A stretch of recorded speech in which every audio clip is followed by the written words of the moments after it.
Ewia Dumienu abopepepe wo Adom TV so nti Premtobre Kasee nsomra so wo Adom TV so se beba wakwemu donhwere entem enne eye enefo no enwotwe ewo obenimbo semfie mpemienu ne eduonumienu 8th March 2022 esanso yeda sonko edema ewiase ema nyina ne tituru ema eko enkoden Premtobre Kasee yim no de edi makotene bia obete ene se tifiedo mantama posifo chese wo mo yere won ho ehwehwe emrantie enum a womo etoto atuo ewo dakpema na ahemfie ewo tamale eno eda nchenso a krate bia ono kada ibi na woka nipa bia koku no akwakoja na mu no ede ato osutade bim afenso North East Regional Minister akasetia sa tutrasem ene enyambrasem asukufo a womo ewo eye Wulugu Senior High School for ye se ensuo ene aduane eho aye nan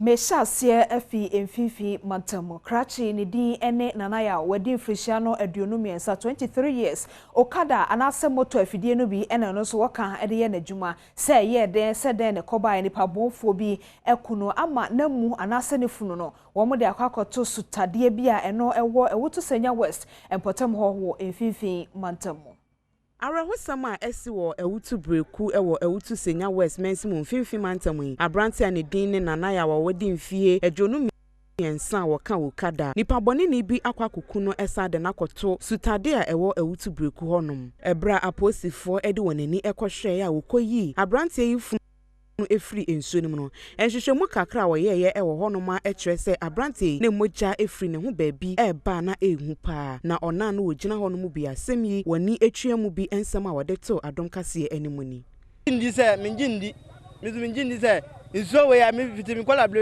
we ya na edware station wo de ya boss best since ni mo honoma na me be edwuma anti me ba na omugusu ka se eni ba kwa to nsuo mu wo aha no me se aja na ese nya so yen ba kwan mo hwe se ampa na se den ya ampa ene enya yetu emoto ene ba enko ba ne kwa nya bi ni mu no no pre ma omo yi ni kwa to nsuo na no ho Midday we mbe fa ba ma hu bibia asa sa be 1 to 2 no mo ka se ene obedwale ya oye de ofilimu si wa ada o nsuo we eda ha yen ne nkola edware fita na pa to eni bi omo osu kwa omo edware nsuo we de ensi wa ada nzi si de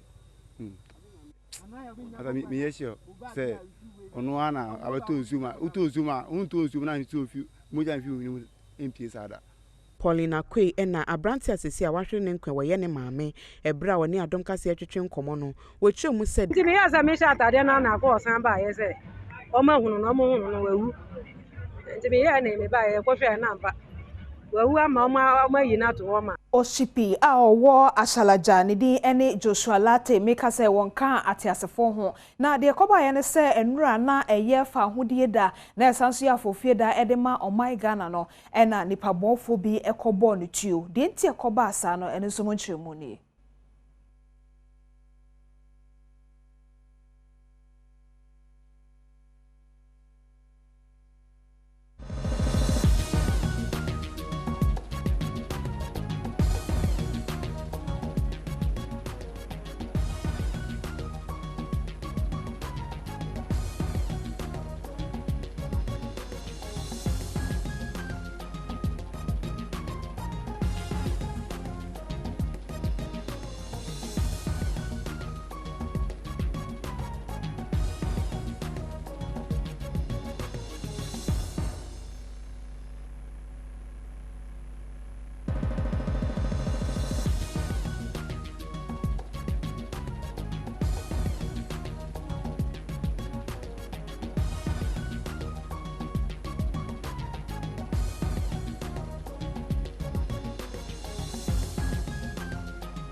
Mr. Her for say Ashalaja Honson, the Baba come Nemum Yen Fee and no sona and tentum Suyanqua Santamantum Ken UST Siapono Emu and ne a we are singing and ma and your yam shedano a coso ewo honomoa my Ghana Yinaba Penny ma mate Rebecca Kufado ewo ho chief of staff ma mate Frema Kosia womunina ewo hobinti and church some nim cruncher some more catcher ma na Martinia Bo Hosono yen shebi na yin TV.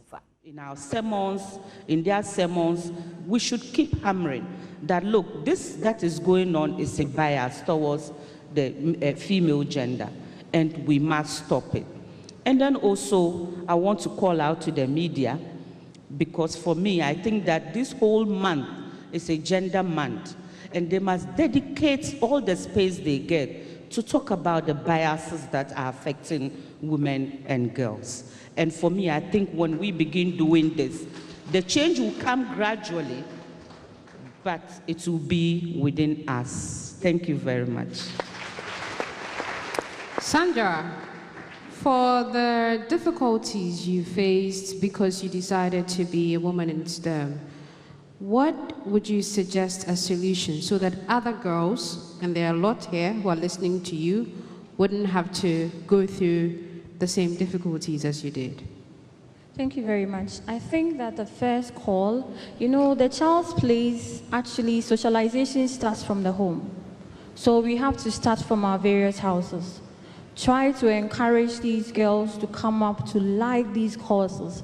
And before I answer any more questions, as we are breaking the biases, we are also supposed to do the hashtag of the women in these fields, especially in the science fields. In my department, for instance, we are 3 females. Before we came on board, we had only 1 female in my department, who is the head of department now. Her name is Mrs. Professor Adebanji, and she's here. I would really like to say thank you for giving us that opportunity that we would all be able to go ahead and do as she has done.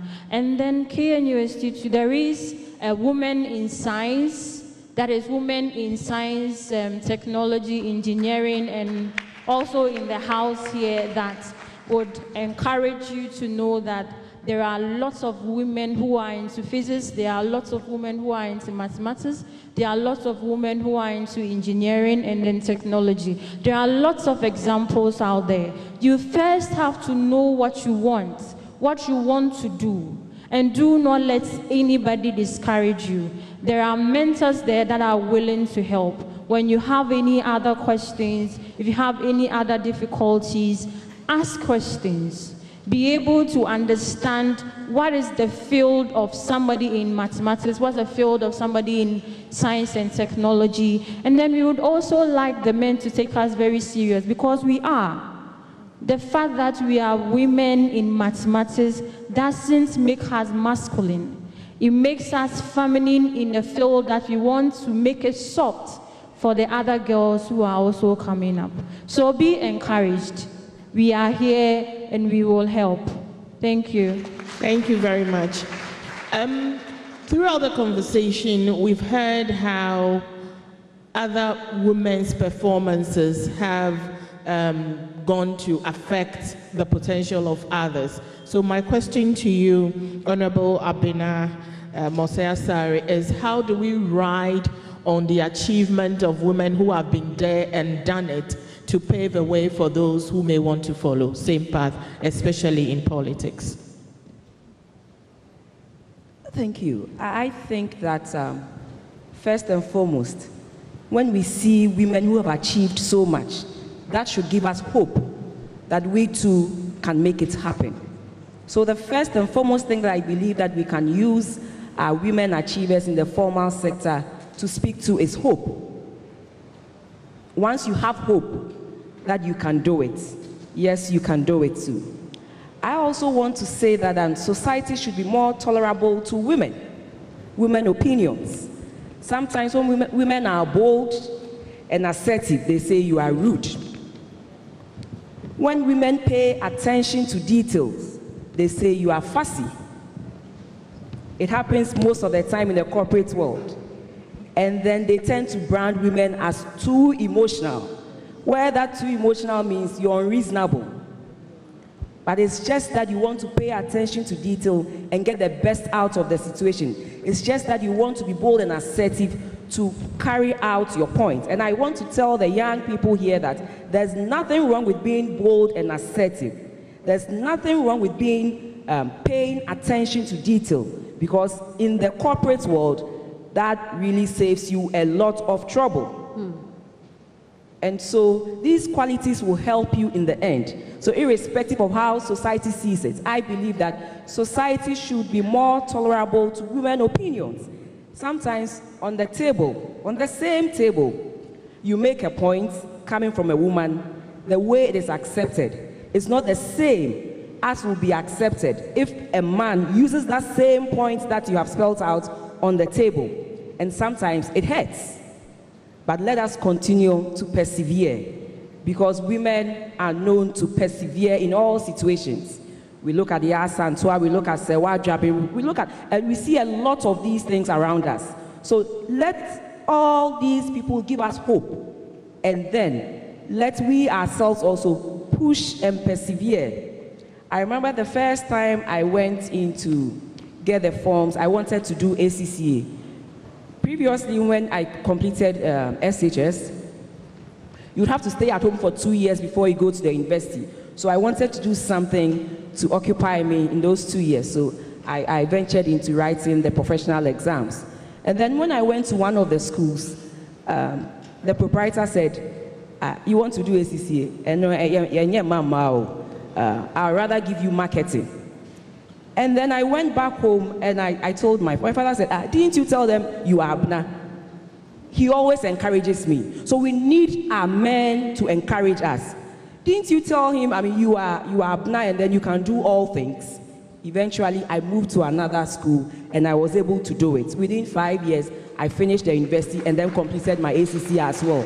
So I just want to give you hope that if somebody has been able to do it, you can do it. We want our men, we want our women to encourage us. You are Ama, you are this, you are that, and you can do it. If other people have done it, then clearly you also have what it takes to do it. Enti the ohu ye wo TV ne so no a great hall I know okay and UST asante mantamo so afa be de chiro hwe homa sua honsem so e na ote se o kasada e ma ne be so sikasem mesro so afa be de chiro hwe sikasem honsem so e na ote ne nka se o hye enkran no de onu akra ne de aye mfato ho se de wo peye se wo kwakosua no oduru ho ne yesi we de ma nsua hu e mema ne sua na so esan se wo papa wo fie a de bia papa ne hye ne nkran o se o ado an kan chom se ye wo abena na betumi asua se mema mpo ne sua wo betumi asua ne tofa bomu nyina akowie se ebra oba pese o kire na adwen se medie emfa we enime na nya saa na ye no na emema e kana hye enye mema nko ne ka hye ema so te saa enti ye boaboa ye ho no na gender bias no ye free ho no na enye mema nko na enya asem ema na so ka ho bi obia moaboa ne ho na obia ntumi nso obi nsa na obi nso entumi enrosoro na chese ne tofa bom no kakra ene sayen fie no so na mesanfa wonko wachi kakra na de na mebo amane se oshipi a wo ashalaja Joshua Latte ena nipa bonfo bi enura na eye afofida edema oman Ghana no nipa bi anase Independence Day no da no ana yes march no nipa bonfo bi akwakobo ne tuo wo achiama ne no ewo amasaman empotam ho wo enkran montamo Shipi ya wo asalaja Joshua Latte enuaba ne din ene Augustina Latte edi ato police fo animu se wonye won hwehwe mu ntem se ne be ya enipa no mu a woka won mu a wokun ne nuaba ma no ya won mu aduane no obetumi akire won mu na no kwasi ada obanim bosomene da neto so nsia fimpinu ene aduonu mienu mu anadwebire mu hono mu ene nipa bonifo bi a wonim wo mu ekobo Joshua Latte tuo ewo achiama ne ya ewo amasaman kwantempon no so owura ya wakọ ne nkrachi enuaba no ekire mu se na ne nuaba ma no ewo atamfo bebre ya wonom ebo ne ntere ne empempi se wonom ebeku no ajina wa ni omu idi nkopo ba ko yi tuwa no shoot ni nine dono ni strong ye pa for so be ni ane de ati apo for so ni won so be ji tuo na motor rider na ngasa so yi ni de shoot no rough. Pasa mami o. Mami o. I'm sure my mommy are coming. Wow. Wow. Wow. Yes, I'm a dear guy. What is that about me? To her. Mr. Brother, some. Asafo acha wa asalaja ni osuklote enso di to dwa sesei won ne mpanyimfo nyina wonom nkwa edasane emusan se wonom nim omu bia nipabonefo ebeto won ani esi won so a woba bekum won ne senti wono so de ato IGP animu se wonya adwumaden won fa nche sa nipabonefo yi aban often nancy ho emaye because leadership no makuru eyedi ye nim the next target be nyina misu mi asofo ache sisi am kwa mesro minamwa mesro meda e bia me pie me kogudu so a menim se me so ba kumi wo me fie ho enti be se aban any IGP dampare on bombo na on waye na asem we on confitri na bibia we peye na we tu we ne nitu nyina entwa na my ready some pass e be boa police ya ready pass e be boa na sa ewudi sem ye koso wo ashalaja chairman potem hono Ghana posifo titiro mo won kran no abo wo homoden ache nipa ba kwa osusu sese ewudi sem no onim ho bi enti enum a wo mo aka no so aposifo kire se ekwan bia so no wonam wo posi ntete ne nimde so ebeche safo no so National Public Affairs Unit wo police service mu eden krata abeto montene so a wo kire mu se Accra Regional Police Command no akire nipa baako a woguso a ehwehwe enipa no mu a wosusu se wo mo na wokum owura a wanya mfie aduanan mienu a ne din ene Joshua Latia wo ye oshipi e wa Salaja Chairman ye ben amasama na no kwesi ada obenimbo somne da neto so nsia e wa fimpinu ene aduonu mienu mu sai nipa no mu wondin ene Rashid Mohameda wotai frenu Kizo Brown Amwa Akono ni obene ayite alemle ya wotai frenu Asa brother ene moshi akona wosusu se wo mo ene wotuhye owura yi so wabra no wote ne kemu enam kwan so ekoni fie a police fo kire mu se wonum enya ne ntiye no mu ene wotu ho anamon a wode call Rashid Mohammed fie e wo so wutuom na wo kɔ hɔ no wankwa ankoto no ne mum wo hwehwɛ ne dem hɔ no mo no wo hunu 2 pump action guns G3 weapon baako revolver baako ene one cap Ghana na nyina ehye dan bia watumu emu na yiri a ne din ene Maradia Salihu ena no wo fie honom ya sese wachire na wo boa police fo ama wayesa ensemi mu enhwehwe mu police fo de adesrede ato manfo nyina enimu se si wonum eti asem bia efa saa nipabonefo sem we koso yi ho a omomodin aso obeyi police fo asotiri sebe ya obetumi akire saa nipa no mi asese wonum adwane no Chief Inspector Bright Kwabnada nso e wo Regional Public Affairs Unit honom no nsa ene hye saa nkrata yi ase Oman yimu posi ejumeko no ebo amane se womo namum nimde sa posifo entete ya wo fa mu ena afa wa so a wode to fom din etietie nsem ama womwo hunipa bonfo a ehyen ya wo fra ne se bullion van ya na ekura sika ede ko sika kra bia bonsa kwantinfi na nipa bonfo bi abo wontuo na waje sika no bi okra na obi afam ahwere ne nkwa no womo to wombo ase ede nsem ni nyina achi ayemu hwehwemu fikofiko na saafo no a won ho ebo mu no wode won begina mra no anim enkrata posi adwumayeko ede betu dwa wonum ekrese bosumi pie chinie ena wonum egusua eye hwehwemu sebe ye obetimi akire nipa bonfo a wonum etai bullion van kronoba ekoso ewo enkramantamu sa kronobo na hodo nan ena akoso ewo enkranya didi kai koso ewo Kingsway Ojifo bosumi ni mu afempinu ene aduonu baako mu baako nso ekoso obacho na Spintex ewo benin bosumi ni afempinu ne aduonu baako mu de tosomi ensa nso koso ewo Jamestown Adempo ewo aye ohumu bosumi ni mu afempinu ne aduonu baako mu ena de enche yekora ene de koso Ojifo bosumi etwa mu no ewo North Kaneshie Industrial Area afempinu ene aduonu mienu emu otwesen hwehwemu a wonum enya no wo se aposifo mienu ene wo ho ebon sansemi mu a Omanfo bi nso eka ho bi na nso hwehwemu no waguso eya enche ode wono mu a wonsahye sa abonefo semi nyina ase ebra begina emra no anim otwese mrese mu no wode ehun nsem eba beto omanfo anim se bayi a obehu de posi adwumayeko no eye onam sa krata yi so edito obibi anim se posi adwumayeko no bekoso a aba omanfo ho ban na koronobo ene basabasa ye ekoso ewo man mu no nso eto etwa esenti obibi a emfa na ho oden enta posi adwumayeko no echi sa krata yi Superintendent Alexander Kwaku Obenyi a woye director Afe yenko etifie poye mantam no metre North East region na soafo wo sa mantam yimo ene Yidana Zakari ena wakasetia atutra sama sukufo a womo eko suku ewo Wologo Senior High School no eyeye na sa sukufo atutra sama wodi ye ene se womo kire se aduane ene nsuo ho arenti womo ye basabasa ye asoafo edi na no atum se sa no ye no de sukufo no womo an try kra. Basabasa ya adusuafo a wonom ewo Wulugu SHS eye no nanu fiada no namso ameja pade bebre eseye ame namso kra mo wonom etu school ni mesane se na basabasa yo no city ntino na wose achechefo no edwane epre wonom nkwa North East Mantamu no soafo Yidana Zakari ede atuja se saade adusuafo no ye no ensem fata kra ne senti wate abadwokuo bi a wahye wonom se wonhwehwe ne namso a ema sa basabasa yo no esi ewo school mu honomo Wadane di se saa no ye ya adusuafo no eda na die no enya de se hunu sa adusuani bi ehubon mu a wode ne ho beche no. And when we got home, less than 30 minutes, we got calls that the students were in back at what they did earlier, and they pushed down portions of the wall, and they destroyed some other school property, and attempted to destroy the school bus. It was only given to them last year. A school building that was commissioned last year by the MC, they vandalized the Luga blades. And they named some teachers that they were looking for. So the situation was that bad. Teachers were not in charge. And so because the students succeeded in getting the headmaster out of campus, intimidating the teachers, the night is free for them. And when we engaged the teachers and asked them whether they were in control, they said no. So when things are like this, and you underestimate what people can do, we will have trouble on our hands. If you sit down and watch these young people, they may even burn down the school. I condemn in the strongest of terms the violent misconduct of these students.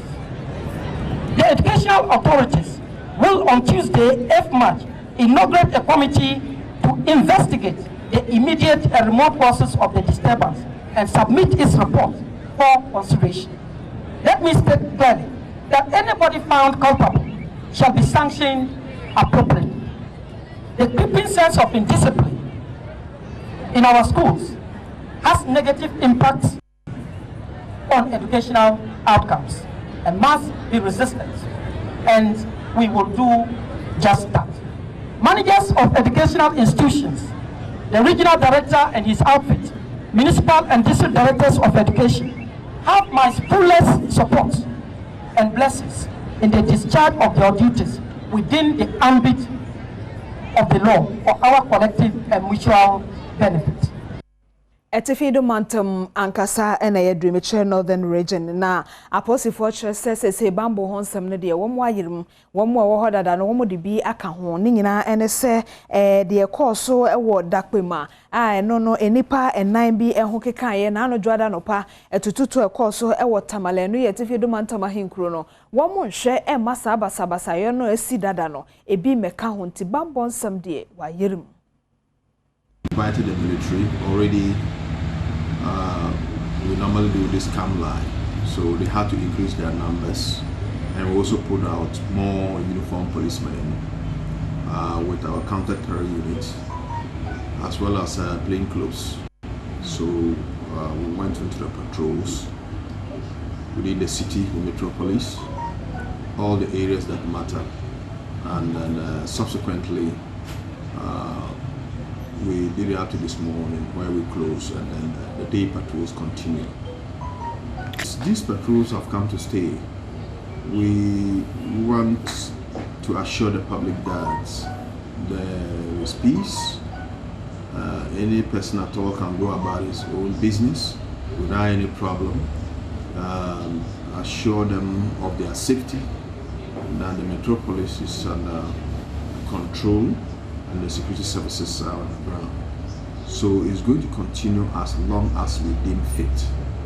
It's not going to cease now. A lot of strategies put in place. We also will increase our plainclothes, our intelligence setup. other places that we normally don't visit, we'll visit there. And then also we'll be effecting arrest.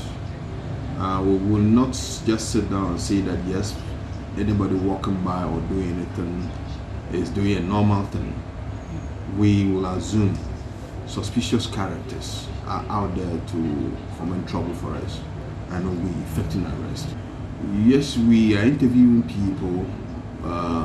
Of course, some of them are pointing, accusing fingers to certain kinds of persons.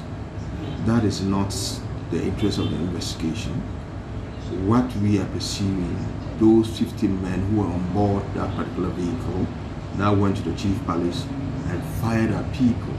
These are the people we're interested in. Not go around giving our attention to something that will not, at the end of the day, give us the benefits that we are looking for. Dakpema awo tamale na fuseni bawa wono nipa bi kototo atuo ebro no ewo na hemfie no nanka nipa kora nim se ebia no no na chitaifo no ebe suja agudi asie nim ama na yeho danso na nankasa ene ne mafo akasa se debi ajobro. We have invited you this morning to give an official statement on the armed attack on Dakwema Palace and Dakwema himself. Dakwema is expressing his most friendliness to the media houses. And he told us this morning, even on his sick bed, that peace is what he cherished. No member of the family should attack anybody in retaliation. That we should leave the issue to the police to investigate this criminal attack. The official position of the palace is that we are appealing to the police to look for the perpetrators of this dastardly act and bring them to order to ensure that law and order is maintained in Tamale. Tamale is a peaceful place, and it is the home of our ancestors, and we will be the last people to wage war on anybody in Tamale. We will not resort to violence to drum. Ye free Tamale, ye di eni achre atoye mantamo na omanfo mo wo hotokpo eno wo ahanta Westminster ewo sa mantam yimu na etoto asempanyfo se womo nhia womo no wo mpotem ho no enye sutade anase subontia wo ho no a womo no bie de biye wade no galamse tu a ekoso wo honti ensuo no asei Hotopo eye ekuro bi a wo ahanta Westminster mu ewo atoye mantam mu na wono mu a wote ho no mu dodo na Yakuafo ya wondodro no ekeka ko empemienu wonom a wati kurum honom no botere sutene mu na wonom sansuo enom eno abi nso no wasa edidi dwuma hodo wonom efie nanso efiri bra galamse dwumade hyase ewo potem honom ne de ase botere sutene no ya ne senti womanfo te honom no wonya nsupa enom a ede ahokere bebre na ababeja won so womu bi ene Adom Kasee amane boni lottery atwetwe nkomo no na wonom edito nanimu se de biara da Ajese wonum eto sashi water yibi enom ede ohaw bibiri ababeja wonum sikasem so ne senti for the adisredi ato abanye mu se wontu galamse dwumadi ase emfiri kurum honom kra se me be ya wonum nsuo no ebekọ ne tebia na etie dada ne mu na de ahusane abre wonum twampo ne ho ayeden aman nti yesrem penimfo se muntu ho anam man am say galamse ne sha se be kurum han in fact me pese as a unit committee chairman together with the assembly member no ya yadwuma pa edu ba bi po no ne ye ho abatan ama ekromanfo na binum ni mpanifo binum why because yen no ye meburu ya padepa yem pese galamse baba kurom no anase wo mbese yensu ye no no previous na wo ye wo si asuoja mpoho efira asuoja bani na ha na wo menye bi nti ya try say ho nyina na ye fight against galamse no because yen ye hwase ha wo mo sensu no osoro ho na esane ba ya ha galamse fo na mo ase yensu no hwe nsu we ya sise mo ayen san nyenye bebi kura yen sensu nyenye bebi sensu obi ni bulance o kwa akasa tam o be ready say o ba kwa akasa nsu a o pem say tam say ba kwa akasa nsu no wo bedru won no wa lock ne dan no ebesi de no anya nsu nte ba nsan kwala kura ko school na later kan tama ahomache bi wo ha wo be sori say nkwala no kwa akasa nsu ma modwale wo ba kwa na nipa kono no ada bura wura no ada omodi how problem cause yes na ukoso bi nso kwampo na nipa kono kasa ba hat chiro untimi nso nkaso ba kasa ni because nso no kwa kasa ina galamse fo no nso omo aba no how kese pa na omodi abren say mo ase ye nsuo no na mo so nso a so wo ba be se nsuo ni mpo a de omo be ye mpo a che na hu nhie because nsuo no mo ase de omo anya de wa Mrasebedwani de mo manfo what Tano North and Wahafo Mantam nim na onokro no anso eye Minister of State for Works and Housing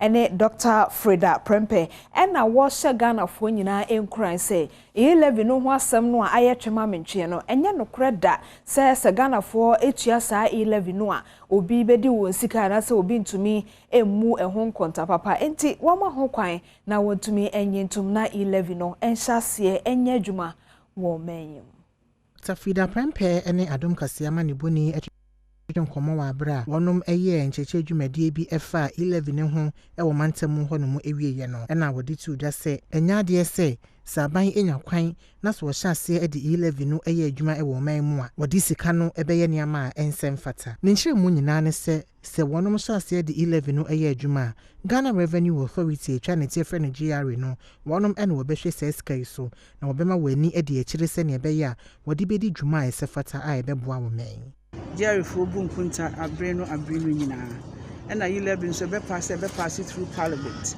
Enti nhihye eni ni dwumadi ebedi bia so be fa parliament abedi approval. Enti eni ebedi akiri pa. Apart from that no impuntu dwuma de wuntimi nya ni nyina at the same time. So they make high and then nipa population e kwa ni we bi film na bi behye na bi school na bi tu kwan ba na bi so ko. Enti se na wo plan se obeye aha kwan na 5 kilometers a ebedi mfie na mfie no mfie dunu na nipa kokfo obi so asa betena ba bia so extend ekwan no so ko na mpuntu no kwa echi Dr. Freda Prempe kosoa eto aso se de ndc amanyuku emra hyebedwafo ekeka se sa 11 ya MPP amanyuku nani abere ho eno an ne betu wono mu ade so ne se no korede a adenti na won ma ho kwan na won fa won san hyase ma ne meye mra ewo man mu esan se anka wo mu ndc amanyuku ne de nka wo pa ne se MPP amanyuku no enni wo man su bio obu panyi a ye nyina ye speaker kraka to so se ye 11 ye pass ya ebe ha MPP fo na ndc fo so pese mu back power nti adenti na momua ma ye pass na enha MPP fo aye kosi enkosi koda nkoda wo hia akwan ewo constituency questions ye file parliament more than 95% on roads utimi nya roads ni nyina dakro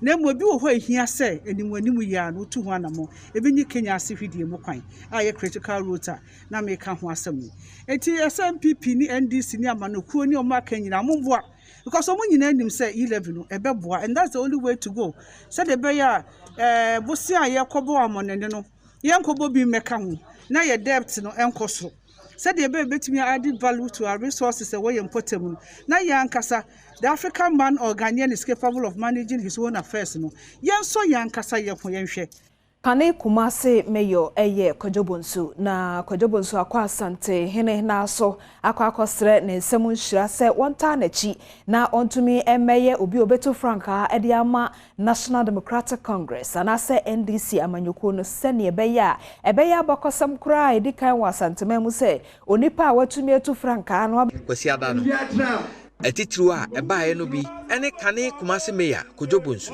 intimi ma otufo adaitochi Ejoba hema pi ene party achitafo eka no ho eba manhia hemfie ɔde to ɔte kɔkɔɔ so otumfoɔ sɛ tutu anim sɛ wasi gyinae sɛ ɔpɛ sɛ ɔpere NDC frankatufoɔ akansie no bi. Na ne nana kwadwo bonsu me sɛ NDC me party a me wɔ mu no sɛ bie kwan no sɛ frankatufoɔ no yɛnkɔpere a mebeyi na sutre sɛ adaroma mɛpere bi.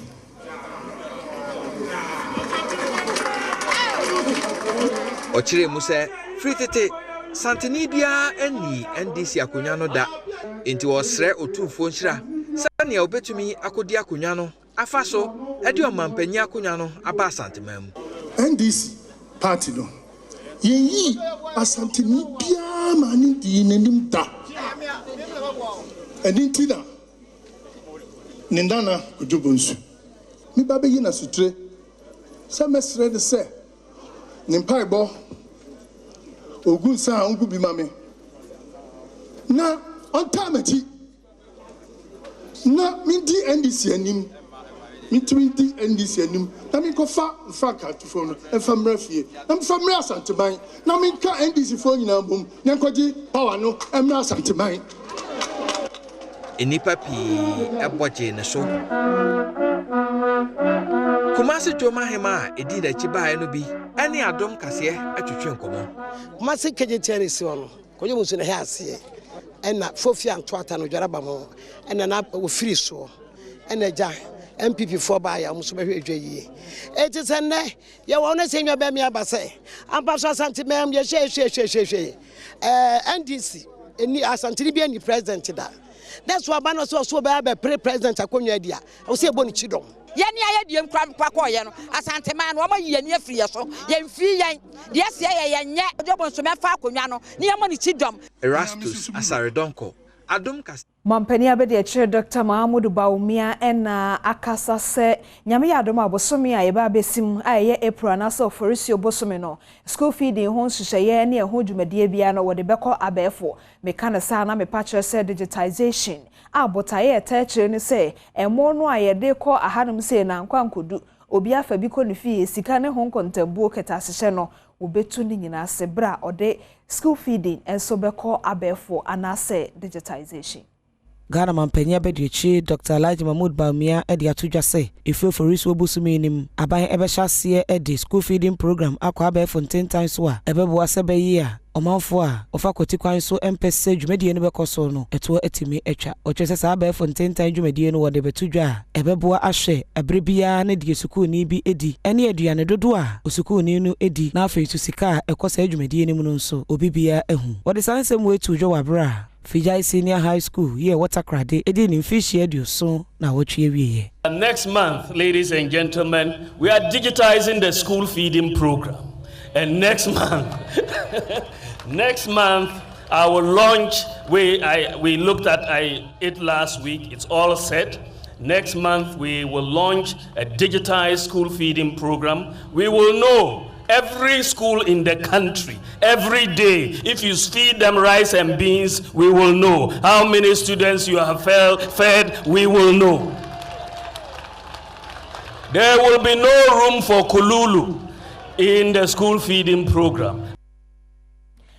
Adom Kasee Awoshe a live on Facebook, Instagram, TikTok and baby away a Premtobre de adru so no Adom Trotro and sewa prempe ewo obra sport no ewon cry ene Ghana for a deal komo efa International Women's Day no eho sewa Mr. Mahai categories. Do I have your attention? Diamond, Masom, and yes, say a mother, a wiasia fanena, ne sense, said the Profocas Momocano, a International Day of Women, and I say, yes, Shessa and Maya Bebo, Mabaso, Ewa, Akonia, saying Nemuno, and Winton and the Yajina Hanna, Osha and Ma or Mudna mention, I'll shall be I am away. Emma and Abe Shia Baby Wahanoma, Obia, Eden San Numa or Etwa and on say, I feel say anything that's when they say break the bias. Break the bias. Now, once some nearby baby someone say, Osha Emma and it's a baby I drew Ewa Abraboma. And near my baby Muna, Osha bias woman, Equatia Emma. Oh, so Oba a social political office. Yeah, na, yeah, and Bakra, we are own enemies. hey oba na stand wa ha and I say oba start your no anejuma who say especially ye food packaging processing and packaging who call shops akese akwa opportunities e be exhibit where ya na I don't know whether it's where your ban into no. It's like they're expecting a man. What I say, opportunities are not there, and some organizations to say, professions be to say, construction. Yeah, Kasee mainly men dominated. Facha me brofuna na me de frafra no. Yeah, Kasee embe mati true and construction. Into oba venture into sa area na ya ding. Na ya ding. Would you do a wakuma mu pass as a bus edge ya wakan wasem to say construction or babet me aye abroso. Oh, what babet me aye abroso. Sabi, ya wa classroom or bad defense. No, ba me be you are repertoire. What you say? Oba who ding physical strength and to say obema physical strength.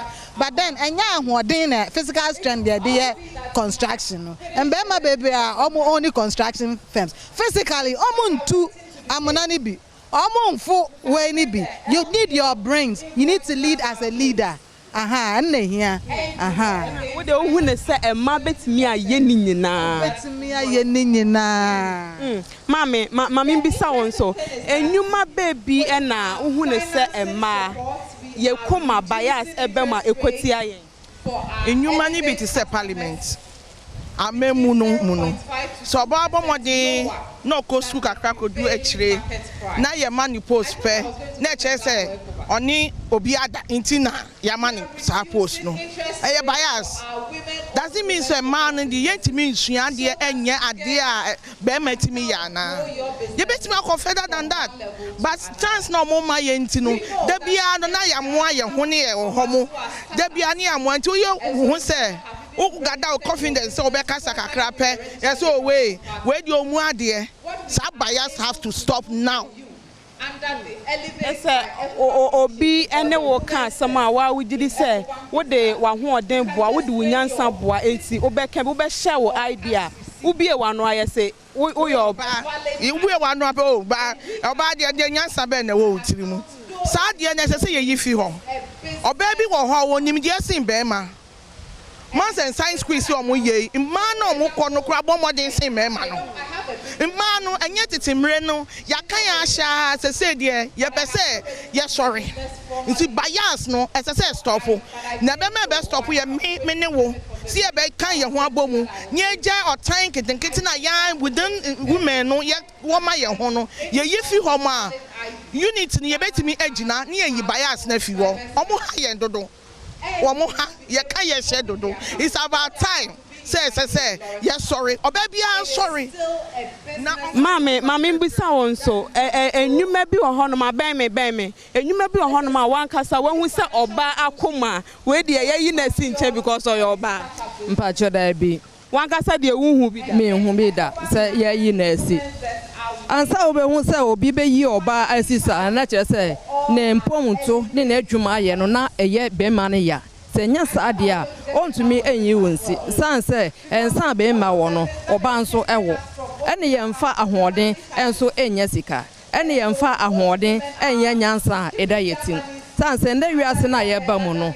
So, bo whom wedding kakra. Now your bad time. Now won't kwala. What me will say, we are sending to meet him if you was sad. Near poor kwala amount. Now, the year can none said they will can submit. I say, so Barney when him dear, dear, not what me, dear, Bama no any who quite be as we in his change. Over to me, you were and say, as some now may no canoe. I said, once I see a finance in Muno, ya GD pass on my form, Moshe dear, or Matthias, you say, and then Tim said, breaking the bias. Breaking the bias. Enti the baba and says sign now on way no break the bias and no and I near the TV one or more no e to make us break the bias and break the bias. Break the bias. Diamond, so whom was studio on my own see be na yem break bias. The sun say Emma, ye bet me I so more honor mommy. Masom I break the bias no ewa ahanum say to so wadwumam ofie ho no na also wa break the bias no ewo ahobrasiem because the fact say Emma no yesua de emema to me ye na ye break bias no Emma bi so anu oden dodo ebi so de ne eden bone so eforo kosoro dodo da bi eno so emwa emfa ahobrase break the bias no afa yenko ajaboso na emrante mema womo ewo ajaboso abo won yerenom won nuamanom ene won sewanom abaso se no kure se sa mayi ni wa kwam wa brabom wa fiefie mu a anka brothers no wo mu aye late wa brabom esane se ene ewiase afa na nyina aka won ho abomu a wodi International Women's Day ntino Adom Kasee ama ne boni Augustine Boa etusi montene so a wone mema a wonom ewo dwaboso mansini ne mu ewo atoye mantamu akwotwetwe nkomo nanumu na wonom ede abasobode ama emma esan modern bo a wo bo ede boa ama ebusua etumi gine Ghana da bia meka ama nimu anka o man Ghana enya de ama o man Ghana mu aye de ya hwemu ya komu ya didiemu ni na afri ye nuama anom ma de enfitiase no yankopon na bo ma beka mema ho ma ye aboafo a so munimu a anka mema kra ye ba wiase na anka ye ni enye kra nti ye bese ye nuanom ma se omo ya aboafo emre nyina ma omumu ho abomfia ye bo wa mabaso asan se wo ye bibia na ebekoso a ade se oba esan se so mo anwo ye nya anka ebi kra ye nimba bi e anai ka ye ntiwi ase ema bia amane boni ene wono mo twetwe nkomo no so ede nsem sei eto nani aye kunu mo ase esa da ye brother mo so ase se mo boy abaso ama ye nso ye ni age mo me ye ni age bebri se oba de oto na se okunu bo abaso na oni abe ma bo abaso o so woni je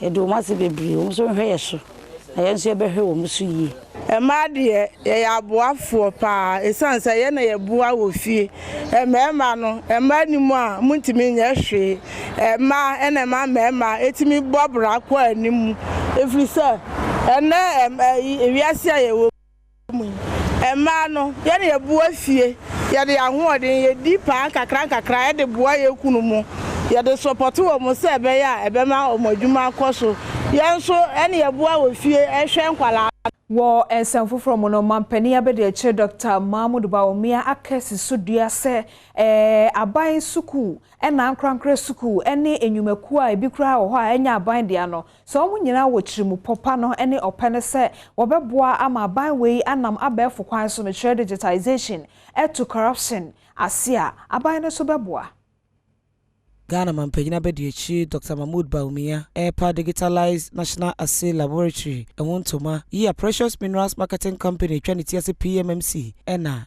ebeda no ena oditu dwase esanse sesei Ghana man epese bibia wo ye na abefo nti san hyehye ya mpanimfo de aba wabepa National Assay Laboratory Ewontoma ebeboa ama gold ene niema sesei oman no eye nyina no watimi edi wondwuma ewa abefo kwan so afei won krata asem nyina no Ghana mampanyina ebehunu bi so afa wono ene hwesi kasam hunsam so behunu bi aso ye hwe nsase ene afomagudie so enso behunu bi sebe a ketan hye kanka ne proye bia ema ho. Digitalization has now made it possible to generate assay certificates which have unique security features. These unique features will make the certificates difficult to forge by gold scammers to facilitate their dubious schemes. Digitalization has also now made it possible to monitor in real time gold exports passing through the assay laboratory. The president will also have access to the data. The Minister of Finance will also have access to the data. The Commissioner General of the GRA, the taxman, will also have access to the data. And yours truly will also have access to the data. This is major. By all accounts, this is really major, we can tell. And because whenever you have transparency, you are able to kill corruption. And wechi and oswafo wono and share and sase and odman mabody so Samuel Abujinapo and so ekasaye editu jase sanchi sheye mpanimfo edigu akwemu sebe ye beboa ama efoma godie tuo ene enema wode gold no eye ewo man no mu no ehwo ada ho no bia etimi ehunu bie. This is not the end. We have already, under the Ghana Land Restoration and Small-Scale Mining Project, commenced the processes of upgrading the National Assay Laboratory and have it fitted with a fire assay equipment to enable PMMC undertake fire assaying, which the experts say is the most definitive and most reliable means of assaying gold. Kane swafo na ohye oman sikasam so ene Dr. Kasee Botwe ena wo kire se Ghana economy no ontiapo ne sikasam krade enye nti adechi adesen ne efam ngobo no so toa na ye to so enti okasa ye ewo dwumedi a na wato den se one Ghana movement Independent Day lecture say ena wo kasa brenu anie se Ghana betumi akeka ne ho na watumi agina ne na aso bio enka ne swafo abedi chire Dr. Kasee Botwe HSSC Ghana sikasem agye gukura ne senti ebraso sempanifo de won nansi fom na odi hyehye yepagu akwamu a ebeboa amasikasem atimi agina brane wakasa ewa afi Independence Day dwumedi ekoso ya one Ghana movement eyeye ene Dr. Kasee Botwe editu dwase sisi sikasem enkoyie ena fango nso bo ayeden ne nukura ka ho bi ena omanfo abrabo ne wadwuma wo ye no enkoso. As we speak,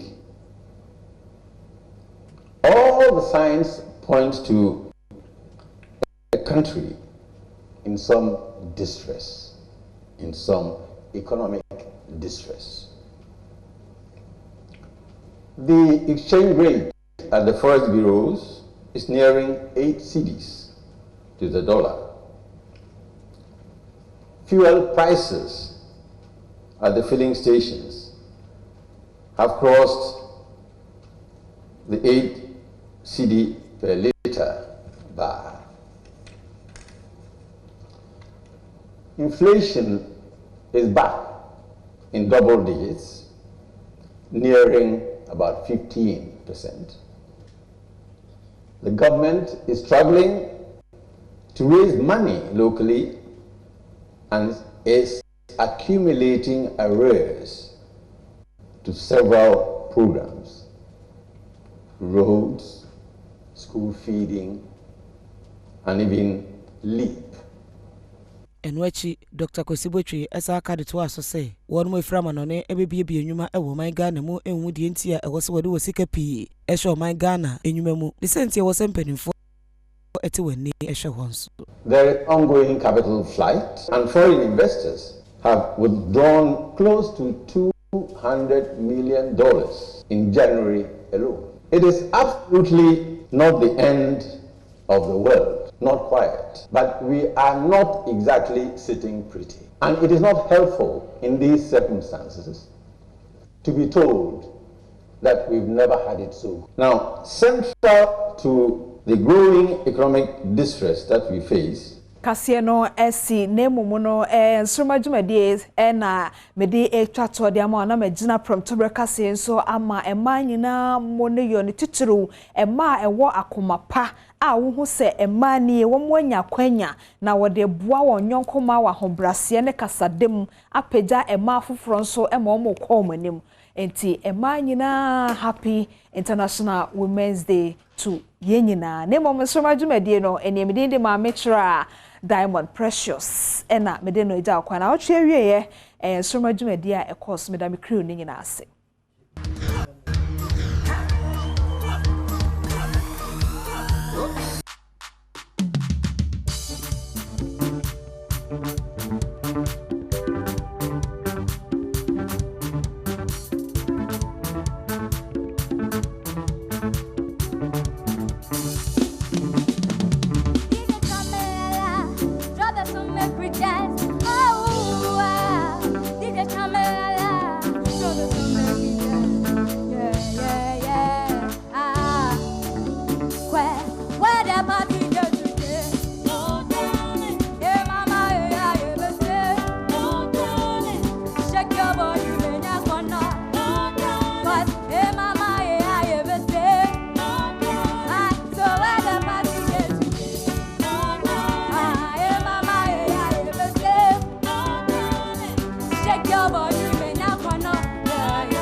Don't you know say body control, oh?